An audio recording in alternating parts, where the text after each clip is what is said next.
Napenda kuwapongeza Wananyarutuntu kwa kupata shule ya sekondari mpya. Jipigieni makofi tafadhali. Hongereni sana kwa shule hii. Naamini kabisa itaondoa adha ya watoto wetu kutembea umbali mrefu kufuata elimu. Kwa kufuata hilo, nipende kuwapongeza sana walioweka juhudi mpaka kuhakikisha shule hiyo imeweza kusimama na leo imesajiliwa na watoto wetu wameshaanza kusoma. Katika miaka hii minne aliyoongoza Mama Samia Suluhu Hassan, hakika Wanakerwa tunajionea wenyewe. Shule sio hii tu yenye Rutuntu tunaopongezana hapa leo. Shule nyingi zimejengwa, madarasa mengi yameongezwa, lakini zahanati na vituo vya afya vimeongezwa. Tunaona uboreshaji wa vifaa vya huduma za afya katika hospitali zetu. Mambo ni mengi yaliyofanywa katika kipindi hiki cha Mama Samia Suluhu Hassan.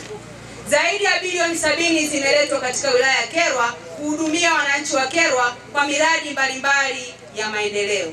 Mama Samia oye! Haitoshi. Mama Samia safi!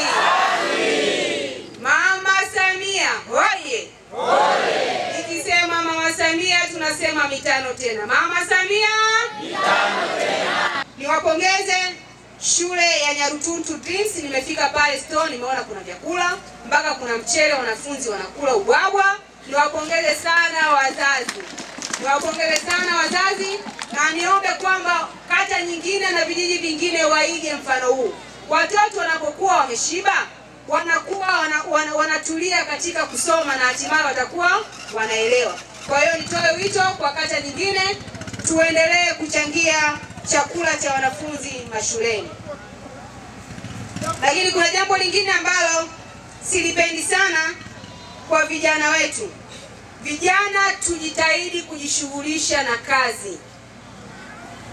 Vijana tujitahidi kujishughulisha na kazi. Nimesikitika sana, nimesikiliza hotuba ya mkuu wa mkoa, mama yetu kipenzi chetu Fatuma Bakari Mwasa, akiwa analalamikia vijana ambao walipewa shamba Muleba, wakapewa shamba bure, wakalimiwa bure, wamepewa mbegu, wamepandiwa.